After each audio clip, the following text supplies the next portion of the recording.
Hey everyone, it's Clea, your instructor, here with some key tips for your upcoming group project on the Experience Economy campaign. Now, I've pasted in a screenshot of part of our Google Doc detailed assignment instructions, and I encourage you to read that full doc all the way through without interruption, just so that you are very clear on what I'm expecting and what you can expect to work on with your colleagues. But I'm highlighting two sections here that I want you to pay particular attention to. These are going to help you get off on the right foot. And that is to focus on the target audience. Remember that all content marketing and everything that we're doing in our course starts with an objective. So knowing who your audience is and what objective makes sense for them is the essential starting point. Next, helpful tips for teamwork. So we want to try to be able to adequately divide and conquer the workload, and that can be hard to do. So I've offered a few tips in that Google Doc, but I'm here to share a few additional strategies that might help you out.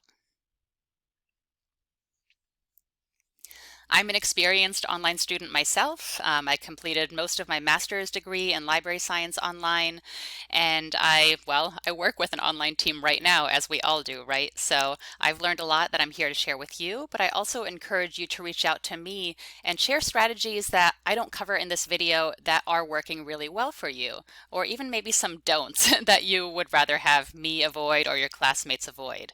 I think that the best experiences in online learning happen when we support each other, when we share with each other, and when we learn together. So let's do that. First, get acquainted. You'll notice that I created a discussion forum topic for you to get to know your two fellow peers.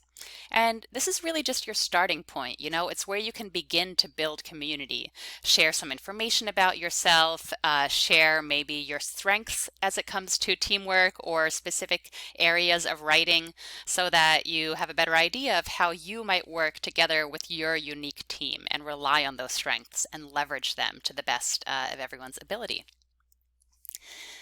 So the discussion forum topic is a place to start, but it shouldn't be the only way that you communicate with your team. Really, this is up to you. It's your choice which app or platform you'd like to use. It's very hot in my apartment and my nose is itchy, so apologies, but I'm not redoing this video. It's my third time. And now you know a little bit about what happens behind the scenes. Okay, so think about apps that might work for you. Some that work for me personally are Google Hangout. I have a Chrome extension for that so that my colleagues are just a tab away whenever I'm working. I've also used Slack to some success. It's not my favorite platform, but it might be one that you're very familiar with. Also think about email, a group text message, WhatsApp. Take some time to ask your teammates, hey, what communication tool should we use to collaborate in between meetings, in between, asynchronous collaboration in Google Docs or something like that, and then to get everyone to agree on that to make sure you're off on the right foot. Next, when it comes to thinking about breaking down the project, I really want you to be mindful of everyone's schedules. But something that has helped me a lot in online group projects is to break down that massive deadline of, what's due on Sunday into, okay, what can we achieve by Tuesday? Let's be realistic. Monday might not be, an intensive day. Tuesday, Wednesday, Thursday, Friday, and agree to those deadlines. I recommend starting by outlining every single thing that needs to be done, even if you think it's just a minor detail. If you don't write it down and assign it to someone, it might easily get forgotten. From there, you can divide and conquer. And the final tip that I want to share here is one that comes from experience. What you want to avoid is the badly cobbled together group project that really looks and feels like, three separate people worked on this and slapped it together with duct tape on the end. Don't worry, I have been there myself. The one strategy that seems to help the most with this is to assign a person to do final copy editing. So that person will go over the entire presentation, what you're going to submit to me online, and give it a consistent voice and feel. And it's important to remember that that editing role, that's a big part of participation. So think about how to allocate the rest of the workload in an equitable manner.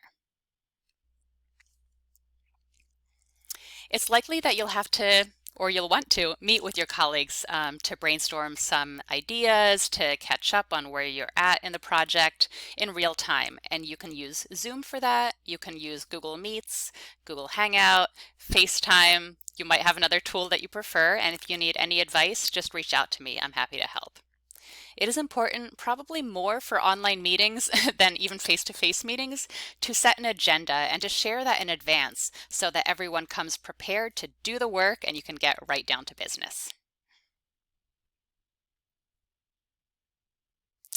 And finally, give your full attention during that meeting. I'm very guilty of not doing great at this at all times myself. You know, there are a lot of distractions on the internet, which is where we all live right now.